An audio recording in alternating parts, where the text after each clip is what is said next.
Welcome to Mental Health Monday. My name is Mick Coyle. Coming up on the programme this week. You know, those thoughts really linger, and I almost feel like I'm drowning in them. You can't see the light. All you can see is darkness, and that's really hard. What are those things that sort of put you on that path? And maybe what are those day-to-day things that you might do to just check in with yourself about how you're feeling about yourself? I will never be a size 0 because there would, one, be nothing left of me and I would look super gaunt. But, you know, society would deem me as healthy because I'm thin, but thin doesn't equate to healthy. And I'll be reminding you how you can make connections with mental health organisations within your community. It's Mental Health Monday. The home of the UK's conversation about mental health. Welcome to Mental Health Monday. Thanks for all your downloads and your streams. Hello to everyone who's listening to the podcast through YouTube as well. Really great response on last week's edition. Owen from Race Across the World. Great to spend some time with him. And we have got another cracking edition of the podcast for you today with Henna Mistry as our special guest. Now, Henna's a brilliant talker and she's going to share her story. We're going to be talking about self-esteem. Now, well, I mean, 300 odd episodes into this podcast, I kind of feel like self-esteem is something we've talked about, but never really focused on in particular. And to me, that strikes me as a little bit odd because I kind of feel like self-esteem is a big part of how we feel about ourselves.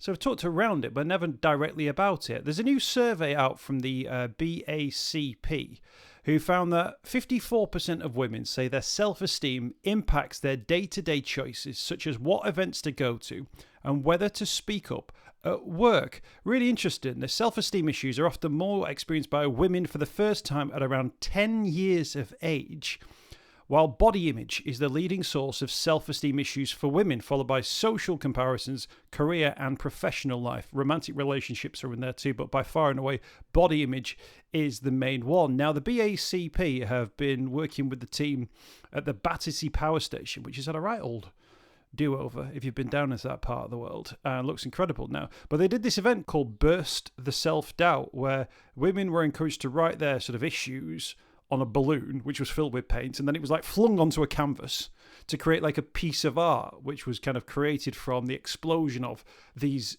women's self-esteem issues, which is a great idea and a great sort of representation about how you can kind of bottle it up and then try and release it and create something different with it.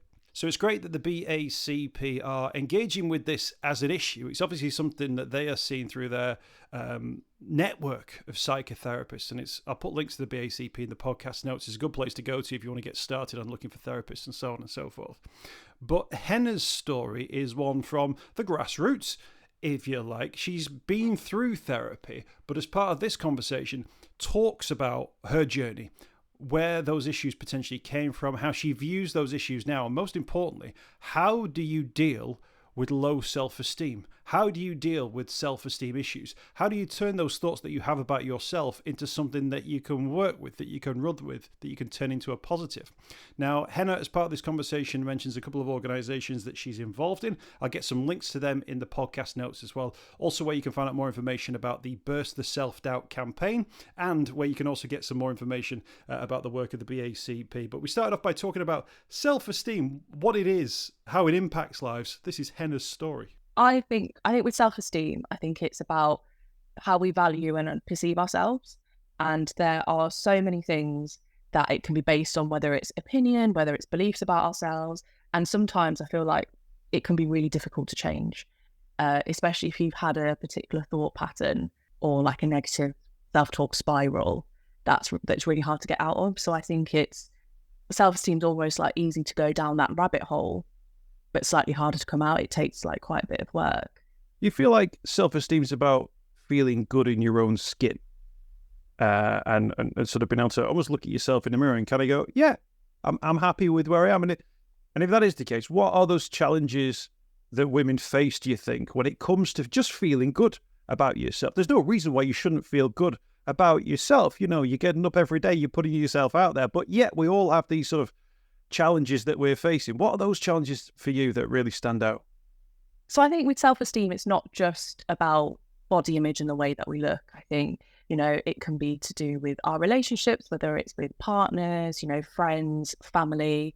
It can be the relationship with ourselves. It can be work as well, feeling worthy in the workplace and imposter syndrome, which, a lot of people suffer from.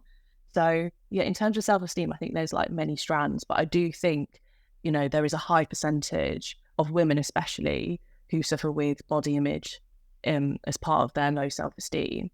And I think in terms of the challenges that women face to be almost feel good enough in their own skin, I think there's so many different things and so many different strands to that. So I think one of the key things for me, especially, and when I spoke about it with my friends, it's social media, because there's so many good things about social media. It's great for keeping in touch with people, long distance friends and family, ideas for recipes or, outfits. But with social media, we only let people see the best version of ourselves.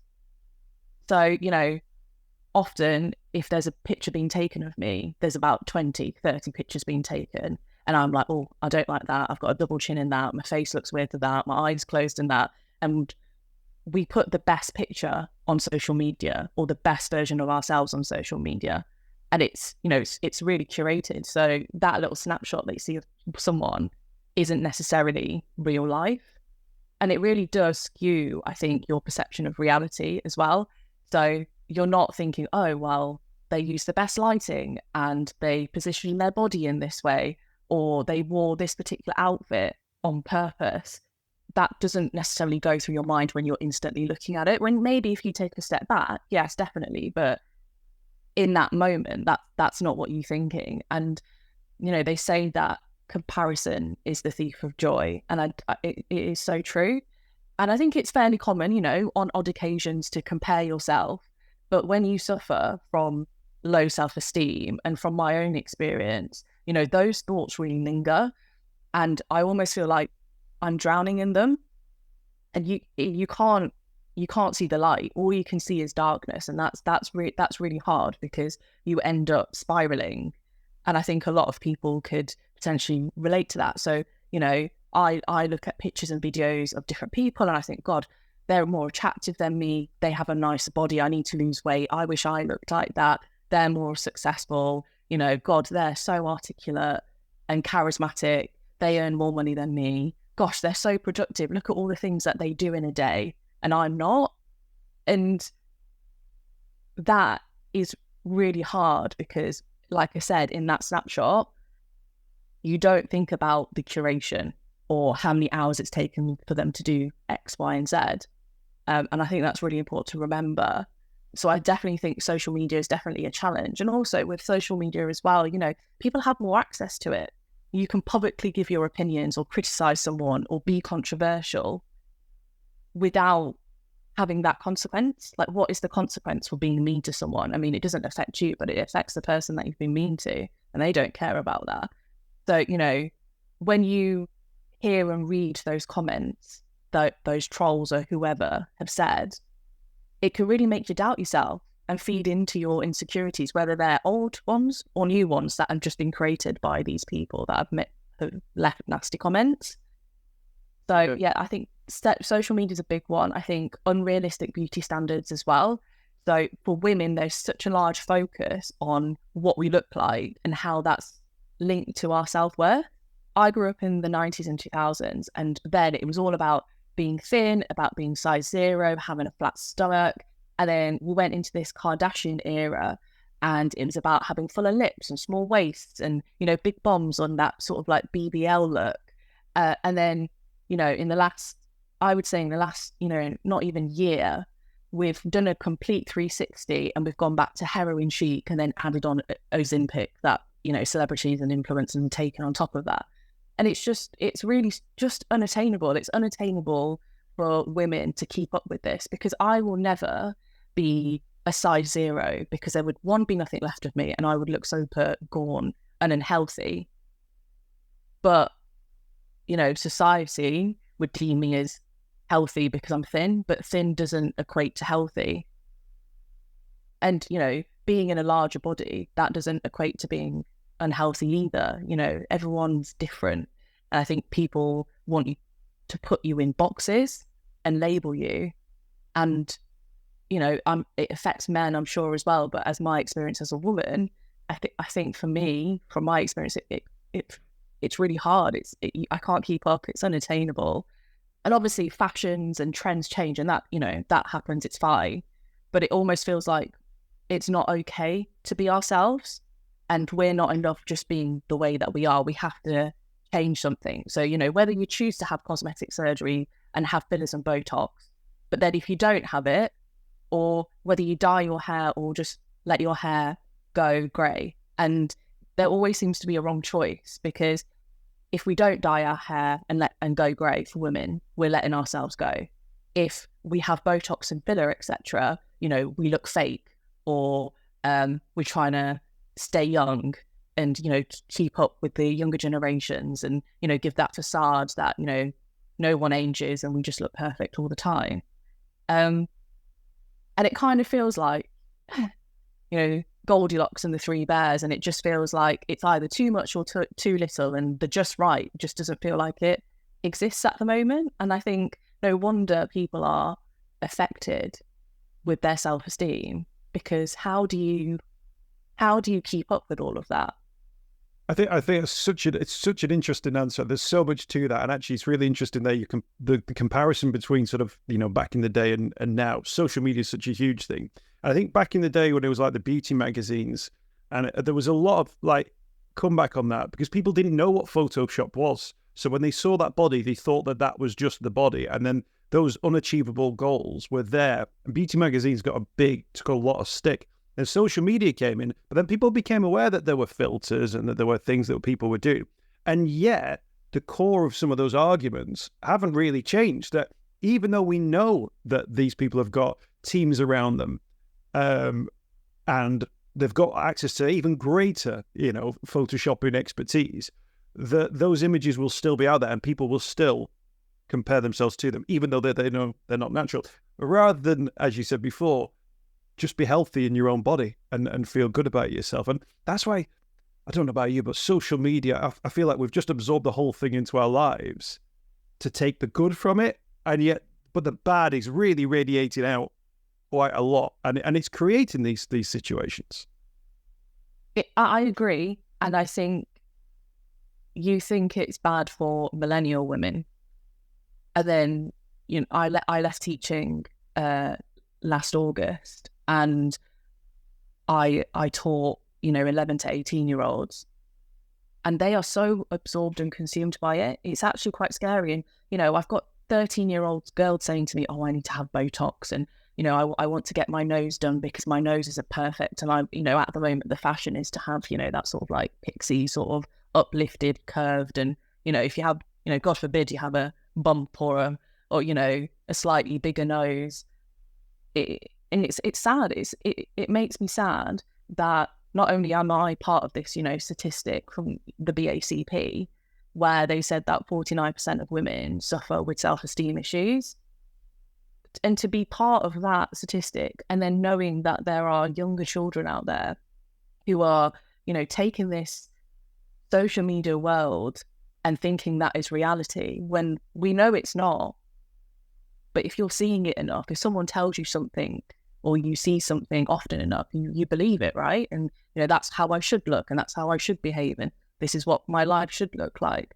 So I do think there are so many great things about social media. I'm not knocking it at all, but it's not regulated. So, for example, TikTok is not regulated as well as, say, I don't know, Instagram as an example. But as you make the point, it is great for recipes, and long may that continue as well. Let me ask you a question. You mentioned it, imposter syndrome. Now, just before I ask you this question, I'm going to tell you this, that I am a 42-year-old bloke who has worked in an industry now for more than 20 years, and I've done okay from it. Like, I've had a good time. I've had a successful career so far. Who knows how long that might last? But I have a recurring dream where I'm at uni and I'm going to fail my course. I'm going to fail my course because there's a course that I haven't been going to, which I knew about, and I just haven't done the work. And it's a constant, I probably have that dream twice a week, most weeks. I've not had it for a couple of weeks now, actually, but whenever there's any kind of stress, and it's born out of the imposter syndrome that I have, that at some point someone's going to find out that I'm not even qualified to do this job, and the whole thing's been a massive, like, imposter syndrome affects different people different ways. Can I ask you, how has imposter syndrome affected your life? oh God, where do I even start? I can relate to that. I mean, for me, it's not the bad dreams. It's more like in the moment and then taking it home and sort of like overthinking.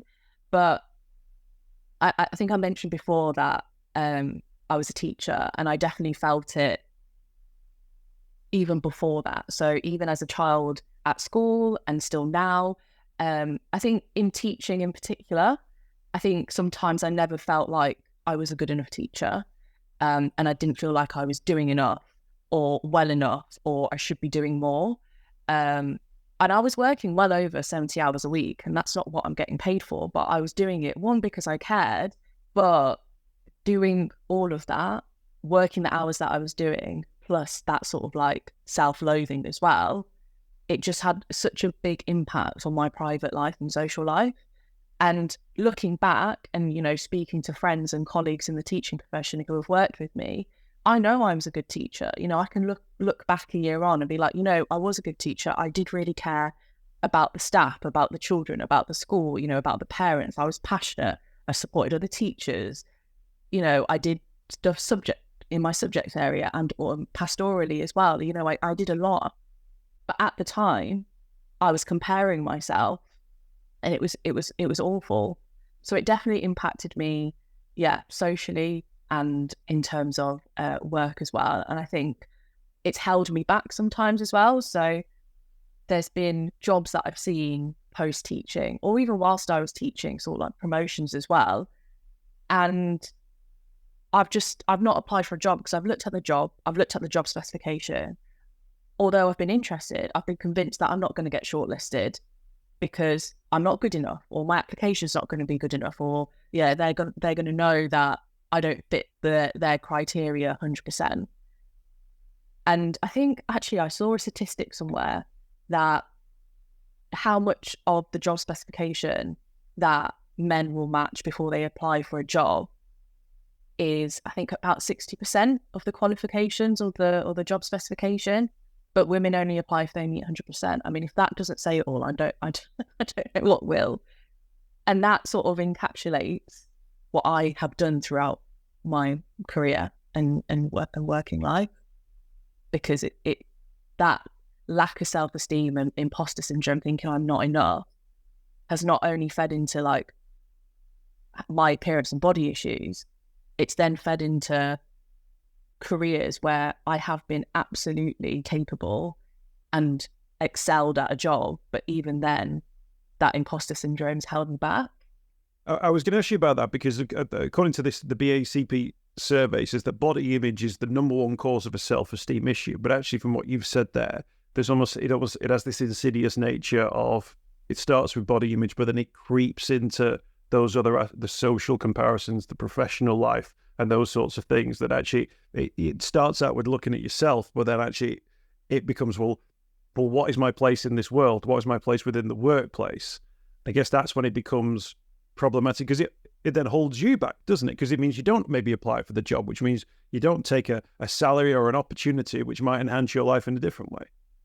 Yeah. And sometimes you're your own worst enemy, but at the time you don't think that's the beauty of hindsight, and, you know, things that help you, like talking to your friends or therapy, etc. But at the time, that's, you know, you don't think about that stuff. So it's not just body image. It's not just about your professional life. I think it can feed into relationships. And I've definitely had that as well. Like, I've been with my boyfriend for 9 years, and it's less so now, but I have definitely felt massive waves of, you know, feeling unworthy and focusing on what my shortcomings are and doubting whether he liked me or loved me, and sort of expecting the worst, and, you know, thinking he's going to, you know, leave me for someone better, you know, more attractive, thinner, more intelligent. And that's horrible. That's horrible to, you know, think that you are not worthy of someone. And a lot of that isn't, you know, related to my personality. Most of what I've just said is related to how I look. And, you know, I say something to my friends is that your appearance is the least interesting thing about you. because your body is your vessel, and obviously, you know, first impressions, but who you are is much more than just what you look like, because you could be beautiful, absolutely, you know, stunning, but you could be an awful person. You could be, you know, uncaring and, you know, unkind, selfish, you know, all these things, but you look beautiful. So, you know, it's fine, it'll get you far in life, but that's not necessarily true. And I think I have to, you know, and it is like a daily reminder for me that, you know, I am enough and everyone's enough. You know, it's just telling yourself that and believing it. What did you do? What were those steps? What were those things that you took? And you took a bit an ongoing journey as well. What are those things that sort of put you on that path? And maybe what are those day-to-day things that you might do to just check in with yourself about how you're feeling about yourself? So, yeah, like you said, it is a journey, and I'm no way cured or perfect by any means. And it can be a daily struggle. You know, some things will hit harder than others, depending on, you know, what I'm feeling particularly insecure about, and what has been highlighted. But I think one thing that really helped me, which I think you've touched upon as well, is talking about it. I think it still feels a little maybe uncomfortable or taboo to really open up and be vulnerable. I think it's slightly easier for women because I think we're slightly, you know, we're programmed slightly differently, and we like to, you know, flock together. Whereas men, I think it is harder for men, I think, to talk about how they may feel, because it you know, it's not deemed as masculine, or it's not, well, yeah, it's not seen as the things that yeah do. Yeah, exactly. So I do think, as a generalization, women tend to, you know, find it easy to meet with their friends and speak about it. And I think speaking about it and sharing and, you know, just getting it off your chest, because sometimes you're just in your own head, and that's no one knows what you're thinking, because outwardly I present to, I think, a lot of people as a very confident person. And in some ways, I absolutely am, but some of it is hidden under lots of layers to protect myself. So I think definitely talking about it and sharing and hearing other people be like, you know, actually I feel the same, or, you know, I suffer from self-esteem, but it's more so this than this, has really helped me, because it's made me feel like I'm not alone. I also had a friend a couple of years ago. She had mentioned that she'd been to therapy. And I think initially, sometimes, again, that conversation around therapy can sometimes feel a little uncomfortable. And I really had to sort of think about it and reflect and think, actually, maybe this is something I need to do and maybe it will help. So it took me a while to build up the courage, and I did some research to seek out a BACP registered therapist. And then I started my journey with therapy. So I've been going to therapy for a couple of years, and having firstly a sounding board that, you know, doesn't really know me, is completely non-judgmental, is who has perspective, and, you know, can really listen and take things on, because often you feel like you might be burdening other people, like with your friends or your family or your partner, whoever it is. You feel like you're burdening someone because everyone's got their own stuff going on.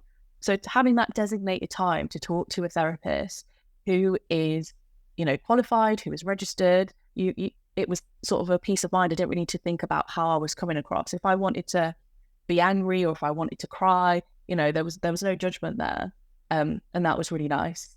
And I've been doing things out of my comfort zone as well. So one of the things that I really struggle with is, I think there's quite a lot. I think we've established there's quite a lot of things related to self-esteem that I suffer with. But I think the one thing that I have noticed is, you know, body image and appearance, and how I come across or how I look in photos and videos. I will absolutely avoid being in a video, being in a photo. If I scroll through my phone, there's photos of other people or scenery of various places, and I'm not in it.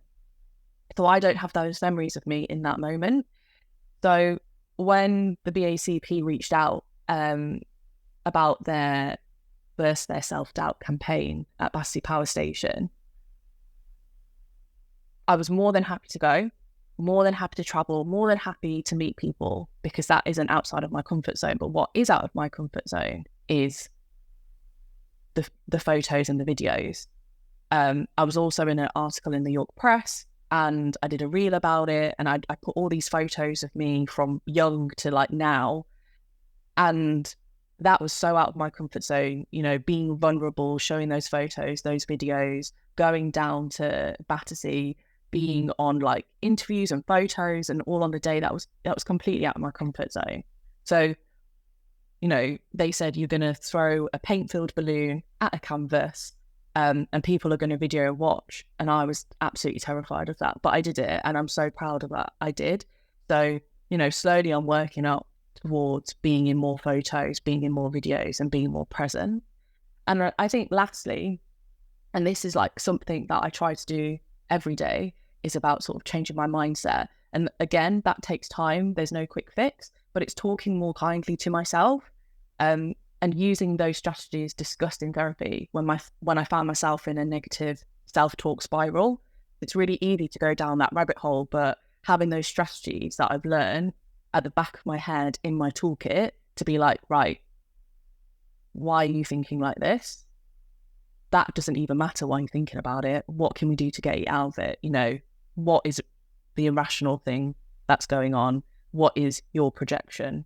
But having gone to therapy, having that toolkit, having those strategies, talking more kindly to myself, and being like, actually, this is a bit of a trigger for me. This is what I need to do. This is, you know, actually, I don't look hideous. You know, I don't look hideous.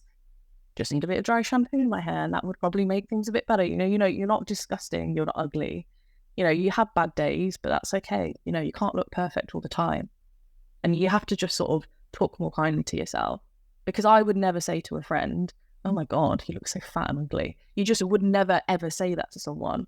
So actually talking more kindly to myself and thinking, how would I speak to a stranger? How would I speak to my friend? How would I speak to my boyfriend? Why do I think that's acceptable to speak to myself like that? Because it's not. In terms of sort of your journey, Henna, and what you've gone through and the sort of steps that you've taken, you obviously learned a lot in terms of dealing with things yourself and from your own point of view. What do you advise to other women, maybe women who are hearing this conversation and then think, you know, do I need to maybe take steps in this direction? Or I really relate to something that Henna said there. What could I do? What would you advise to people who are going through the similar situations, but through their own journey? So I think it's really individual. You've got to be ready to do it. So if you want to talk about it to someone, if you want to seek therapy, you've got to be willing and wanting to do it. And, you know, I think it's really obvious, but I want to say therapy isn't a quick fix. You don't just go to 10 therapy sessions and you're cured and it's all good. That's just not how it works. You know, I said earlier, it's about, sometimes it's, you know, 10 steps forward, sometimes it's 2 steps back, and that's completely normal. And just how we work on our physical health, it's the same for our mental health, and, you know, self-esteem issues and self-doubt feeds into mental health. So, you know, you don't just do it for 10 sessions and you tick it off, it's done, it's off your list and you'll be fine and carry on. That's just not how it works. So I think, you know, you need to be ready, you need to be willing. And also, you know, it has to be financially viable for you as well. And it takes work, and you have to be willing to put that work in as well. Something, I actually spoke to a friend about this earlier, about this podcast and why I was doing it and what we were talking about. And she actually shared with me a metaphor from her therapist and the way that she explained about self-esteem and those pattern of thoughts. And basically what she said was, the metaphor was that the brain works like it's a deep ravine, like the Grand Canyon, and it's been worn away by years of thinking in the same way. So for example, I'm fat, I'm ugly, I'm unworthy, you know, I'm not pretty, etc. And then if you imagine that water flooding through, it's really, really difficult to divert that water down a different path, because that original path is just so entrenched. So going back to what I said initially about it takes time, it's not linear, it takes a lot of work. Forging that other path, which might not be natural to you, because it's definitely not natural for me to be like, oh, I look nice today, I look pretty today, those nice things that maybe other people would say and I wouldn't say about myself is hard for me to say. But it can be done. It's like I said, it takes some work. So I definitely think I definitely think about that metaphor. I thought about it a lot today, and I wanted to share that as well. I definitely feel for women, if you're looking your area and you want to find a group of like-minded women, I run a community and a social group in York called York Girlies. And, initially this was set up for monthly events for women who were new to the area, who wanted to make friends or expand their social circle. But that has now turned from events into a community, a safe space for women to, be unapologetically themselves. This morning I was on a walk at 7 o'clock this morning, and we were discussing about self-esteem, and there'd been a death in someone's family, and we all got like a little bit upset. And I haven't known them for very long, maybe a couple of months, but it's a safe space for people to do that and to support each other as well. So, if you're based in York, if you're interested in York Girlies, there's such an excellent group run by a lady called Nilita in London, and that's called Worthy and More. So, looking at how you can change that pattern of thought, how you can work on your self-worth, and giving you some tools and strategies. She runs an excellent group. There's the London Girls Book Club run by Caitlin. Again, it's a book club, it's a social group, it's a safe space. At the moment, they've been talking about period power, which is obviously, really important for women, and looking at period tax and those books that are related to that, but then also talking about, periods, PCOS, endometriosis, stuff that feeds into that. And then we've got the Girls That Walk, that is run by Alice. And again, that's some partly to do with fitness, partly about moving your body in a healthy way. And again, that support system. So, finding a group of women or a group that you're comfortable with and going to, and finding that community, I think, to share, or even just listen to other people, and when you feel comfortable to share at the appropriate time, I think that's really powerful as well, to not feel alone. And I know we've talked about social media and how, sometimes we talk about it in a negative way because it can have an impact on self-esteem, etc. One person who I follow and who I absolutely love is Em Clarkson, and her podcast that she does with Alex Light, and it's called Should I Delete That? And basically that podcast explores the nuance that is often left out of like those polarizing conversations that take place on social media. And I found it's really helped with how I view content on social media now. And I think that's really powerful because it's like almost in some ways myth busting. And they have regular people that come on. So, whether they're an expert in a field or a celebrity or whoever it is. And, those topics of conversation are so important. And a lot of it is vulnerable. It's open. They're sharing their experiences and, that being relatable as well. So maybe if you're not comfortable sharing at the moment, or you don't want to go to therapy at the moment because you're not comfortable, you can't afford it, you're not ready yet, whatever that might be, and you want to listen to other people and just feel like you're not alone, that is an excellent podcast to also listen to as well. There you go. Great recommendation. I tell you what, you just reminded me of something I read on social media once, and it was about, you talk about those ravines that are formed from messaging and things like that.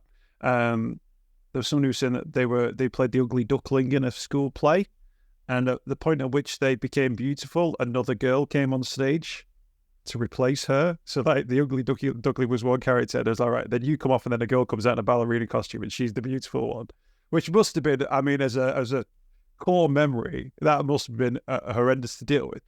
But it strikes me as well though, that the story of the Ugly Duckling, because sometimes when someone, we try and like have stories, don't we, to try and create those analogies. So if someone's worried about what they look like, they go, oh, the story of the Ugly Duckling. No one ever says, and it was never dealt with in the story itself, although Hans Christian Andersen isn't here to defend himself. The duckling wasn't ugly. It wasn't ugly in the first place. It was a swat. It was a cygnet. So although it didn't conform to what it was supposed to look like, it wasn't ugly in any way, shape, or form. But we go, oh, it's the ugly duckling, that transformational moment. You'll have that bit. Nobody has that transformational moment. Nobody has that bit where you suddenly become the swan.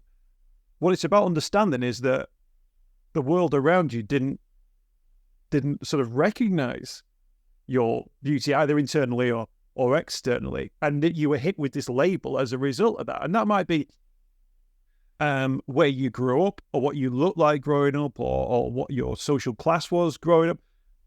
We kind of get told that, but actually they are all sort of self-imposed rules, particularly the story of the ugly duckling. It was the ugly duckling with a capital U, ugly. Look, zoom out a bit. Go and look at a baby swan. It's cute as anything. Baby swimming along there with its mum or its dad and all that. Amazing thing. But then when you talk about those ravines, if one of those just catches, if you talk about seeing the canyon, that's where the water starts to flow. And if the water starts to flow in it, it only gets deeper and deeper and deeper. I think that's a huge thing, isn't it? That we almost pick a label for ourselves, or within a friendship group. I'm the funny one. I'm the ugly one. I'm the fat one. I'm the thin one. I'm the sporty one. The Spice Girls came out in the mid-90s. The sporty one, the scary one. She wasn't scary at all. What was scary? What was scary about it? It was very the posh one. It wasn't posh. It was good. The baby definitely wasn't a baby. She definitely wasn't a baby. But we like to put a label on people and kind of, and then we do it to ourselves as well. Oh, I'm not the sort of person who does that. Or in the last few years I started running. I was never a sporty one, but I was like, well, if I'm going to get to 45 and be someone who runs, I'm going to have to be a 40-year-old who starts running. You know what I mean? Like, sometimes you've got to change the narrative on yourself. Yeah, I do think that's right. And I think it's interesting. It goes back to putting people in boxes and labeling people. And when that's, societal expectations, or whether that's you in your own head projecting, and actually what one person's, for example, ideal of beauty is completely different. And if you can go to different parts of the world and, they will consider you, beautiful, even if you think that's not what the ideal is, because it's different all across the world. So, yeah, I think that's really important to remember. And just because you think you're unworthy or, unintelligent, unarticulate, whatever it is that your self-esteem issue is, or insecurity, that doesn't mean it's true. Absolutely. I was listening to a podcast. They were talking about I think it's Japanese tourists in London taking photos of dandelions, flowers. The yellow flower that comes from a dandelion. Yeah. Which is what? It's a weed, isn't it? It's a weed, yeah. If that appeared in your garden, you'd be like, oh, I'm going to have to dig those up. Or get rid of that. There we go. Well, and then we go, well, look at it. It's amazing. It's got look how many petals there are. Look at the shape of it. And it comes out out of the ground, out of nowhere. And I was thinking, oh yeah, it's like, that's a good point, that. But we've got this perception that, it's a weed, but somebody who doesn't know or doesn't, or their climate doesn't present them in that, would look at that and go, what an amazing thing that you've got these amazing plants that literally just grow out of grids everywhere. And oh yeah, and how many things within our life are potentially like the dandelion, which other people would look at and go, wow, that's absolutely incredible. But we've either put it into a box and put it on a shelf and thought, well, we already know about it, or we've just ignored it so much that we've not seen the value in it, and in it, the value in ourselves. Yeah, I agree. And I think going back to what you said about environment as well. So originally I'm not from York, I'm from the Midlands. And although there is an Indian community in the town that I'm from, a lot of the schools I went to, I was one of few people of colour. So in the 90s and 2000s, a lot of my friends are pale-skinned, but fake tanning, blonde, poker straight hair, and I didn't look like that at all. and I didn't fit into that box. And then because you don't fit into that, you then feel unworthy. And then, you know, these insecurities creep in, and, you know, teenage boys can also be really mean, as well as teenage girls can be really bitchy, and that feeds into it. So I definitely think that a conversation about your environment, it definitely shapes you, and your family as well. You know, admittedly, I think they'll probably listen to this, my family, I've never spoken about how I actually feel. I mean, I'm talking about it to you, and I think, you know, just like therapy, it's a bit easier because we don't know each other, although people are going to listen to this. But I've never spoken about it with them because it's not something that we do. And I've never heard my dad be like, "Oh, I'm really proud of this about me," or my mom say, "Oh, I think I look really nice today." You know, that's not conversations that, maybe, I don't know whether it's just my family or other people as well, but we don't have those conversations. And I don't know why. I don't know whether it's, you know, we play things down so we look humble. You know, we're not bragging about, you know, a podcast that I've been invited on to, or the community that I run, or, you know, the award that I won for when I was teaching, you know, all these things that happen, the promotion, this, that. We always, you know, play things down. And then I also think by doing that feeds into self-esteem. I think you kind of do it without even realizing, because you're like, oh, I can't say this, and I shouldn't come across like I'm bragging. Well, you know, you have the right to be like, I've done something brilliant. You know, you're allowed to express that. And I think sometimes it feels like we shouldn't because of the fear of how people will perceive us. But you can change that narrative. I think so. And I think that's the other thing, is that sometimes, and I don't know how your parents might react to that, but like, they might be absolutely mortified that you've got the perception that they don't care or haven't expressed, or they haven't expressed how they feel in a certain way.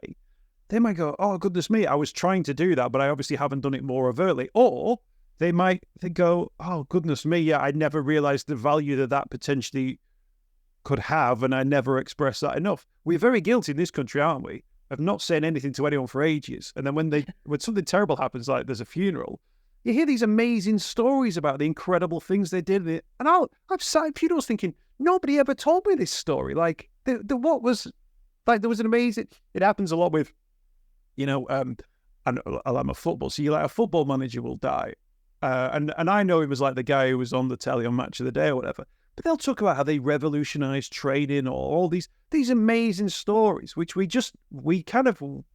have to wait for a reason to suddenly go, you know what, Henna, you are absolutely fantastic. You are absolutely brilliant. And it's an absolute joy to have you in our lives. And every single day I wake up and I think, good old Henna's cracking on, and she's doing these amazing things, and the girlies are successful. She's got that award thing. She's got all this stuff going on. I'm really proud she's on this podcast. We don't do them. We'll often think that in our heads, but we don't express that. And I think there's something about creating that space to say to someone, you are enough. It's great to see you today. How are you feeling? You look great. You look, even that thing where you go, someone who doesn't look great, or clearly looks like they're not in their best place because they've just got out of the shower and all that. But to say, like, busy morning, was it? Or have you just come from such and such to create that environment that at least acknowledges that the person is there in whatever state that they're. If I'm there and I'm just run to the school gates and I'm absolutely pouring with sweat and everyone just ignores me, I'd much rather someone come up and go, running late, were you? And I think it then acknowledges about, yeah, I am. That's why I'm a big sweaty mess, and I'm, you know, and I don't know, I've, you know, got odd shoes on or something like that. If nobody says anything, I just feel like, who's that? Like, who's the you know, the guy who's just showed up sweating with odd shoes on? It's just a weird. That acknowledgement's so important, isn't it? Because it allows you to frame yourself within your environment. You mentioned it's. I've read a lot recently about you. Have you heard about third place theory, which is this idea that generationally, our parents had three places. So they were at home, there was work, but then there was a third place. And sometimes it was like a religious thing. So it was like a church thing, or it was a social thing, or it was like a pub thing or a football thing. But actually a new generation has come through. who haven't automatically adopted the same third place that their parents have. So some people's lives are work, home, and there isn't that third place that they can go to, which would give them perspective of both of those things. How's work at the moment? How's home life at the moment? You can't get perspective from one looking at the other because you don't get a 3D view. But having the third place, which is why things like, your girlies will be so great, because you can, in that third place, assess how am I getting on at home, or things are a bit of a bother at the moment, or like cost of living is a real problem. Work's a bit of a stress in the moment, or I'm looking for a new opportunity. That third place gives you that vision to see your life in three dimensions, which is why those places, I think, and I believe, will continue to be really successful, because people will go, it's not what it is, it's the fact that it's there. Although the third place makes sense, I've never thought about it that way. I've never heard about it, but actually talking about it and relating it to different communities or safe spaces or groups, it is actually really impactful. Whether I didn't start this community to think I'm making a difference or be impactful. It was more, I know what it feels like to move to different cities, whether it's within the UK or across the world. And I know what it's like to be lonely. I don't want people to feel like that. And then it's turned into, something more. We don't always have deep conversations. Some of it will sometimes be surface level, but sometimes things come up and we talk about things and, we relate to things and people will chip in. And sometimes those people that you're not expecting to say stuff will say something and you're like, oh my gosh, you feel like that too? Why? But, we all have stuff going on. We all feel things, and your environment and your life experiences, it shapes who you are, which is part of your mental health, part of your self-esteem. So, these things will happen and you don't know what's going on behind closed doors or what has happened in their life up until that point for them to look or feel a certain way. So, yeah, I think that third place is really important. And I really hope that people can find these places. So, a good place to look. One of the things I did when I first moved to York was how to make friends in York. And, some things came up, but, there's the Meetup app, there's Facebook groups, there's the Click app as well. There's so many different forums, Bumble BFF and all these sorts of things that you can try and look for a third place. And sometimes you do have to do a bit of research depending on where you live. The bigger cities like London and Manchester, they will have more because there's more people. In York, there's a couple of us. So there's not just me. There's the Girls Club York as well, and then there's a few other meetup groups that are out there. Ladies Circle York. There's a few of us, and we're similar, but we're not the same. But it's I think it's a similar type of vibe. So yeah, that third place, I hope people can find. And I know we've talked about women because that's my lived experience as a woman, but I really hope that these third places come up for men as well, because like we said, it can be harder for men to express how they're feeling, and sort of communicate that, I'm having a bad day, or this is how I feel, or, I don't think I've ever heard my boyfriend talk down on his appearance, but whether that's because he's just confident in the way that he looks, or whether there are those insecurities and he's never voiced them, I don't know, and we've been together for 9 years. So I hope we can get to a point where it's not just women, it's men and anyone who, identifies, whether they're non-binary or part of the LGBTQIA plus community, all of us can, find a place that is that third place that allows us to be vulnerable, allows us to share, and allows us to feel like we're not alone. So, yeah. Henna, we're out of time. Thank you so much for your time today. Really appreciate it. I think you articulated amazingly your journey so far, and I think so many people will absolutely relate to the sort of things that you've been talking about. Fingers crossed people who are going through that get a sense from the conversation we've had today that they don't have to go through it alone. But thank you for your time, and thanks for joining us on Mental Health Monday. No, thank you so much for having me. And yeah, I really hope it helps.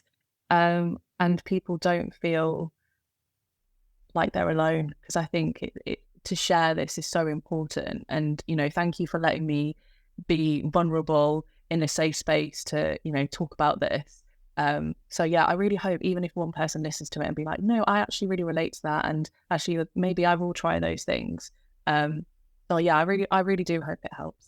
I hope you've enjoyed this week's podcast. Thanks for checking out Mental Health Monday. My name is Mick Coyle. You can find me on Twitter at Mr. Mick Coyle. You can also find me, Mick Coyle, on Facebook as well. Don't forget, if you want to speak to somebody about your mental health, you can do so. The Samaritans, free to call on 116 123. You can find mental health services where you are. Just look for the Hub of Hope. Type in your postcode. It'll find those mental health services close to you. And for support in a crisis, you can text SHOUT to 85258. That's if you're experiencing a personal crisis, you're unable to cope and need support. Shout to 85258. That's a text line. Do get involved in those services. In an absolute emergency, always remember the number to call is 999. Thanks for downloading the podcast this week. We'll be back next week with more Mental Health Monday.